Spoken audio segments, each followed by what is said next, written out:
सब देखने और सुनने वालों को मोहब्बत भरा सलाम। नाजरीन, आज नई अपडेट के साथ आप देख रहे हैं YouTube channel message of Islam. Italy में सैलाब आया, पानी का तेज रेला आया, लोग महफूज जगहों पर चले गए, मगर एक कुत्ता बीच में रह गया। वो कुत्ता बच नहीं सकता था, वो कुछ बोल नहीं सकता था, बस बीच पानी के खड़ा था। फिर एक हेलीकॉप्टर आया, रस्सी नीचे फेंकी गई और उस कुत्ते को बचा लिया गया, क्योंकि इनके नजदीक जान की कदर है, चाहे वो जानवर की ही क्यों ना हो। ये एक आम सा वाकया था, मगर मुझे कल का सवात याद आ गया।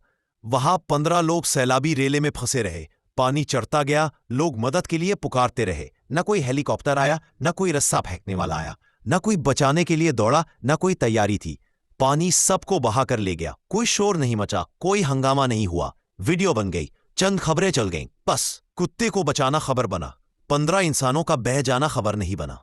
ये कोई लंबी बहस या जज्बाती तकरीर नहीं, बस एक सच्चाई है। हम जान बचाने को तरजीह नहीं देते, हम सिस्टम बनाने की कोशिश नहीं करते, हम तैयारी नहीं करते। जब हादसा होता है तो सिर्फ अफसोस करते हैं, बस। कुत्ता इंसान नहीं होता, मगर कुत्ते को बचाना इंसानियत है, और आज इंसान भी इंसानियत के इंतजार में रह जाते हैं। ये फर्क सिर्फ सोचने के लिए लिख रहा हूं, कह रहा हूं, जानता हूं या किसी को कोई फर्क नहीं पड़ता, मगर हमारा फर्ज है सही बात सामने रखी जाए। आपकी जो भी राय है कमेंट सेक्शन में जरूर बताएं।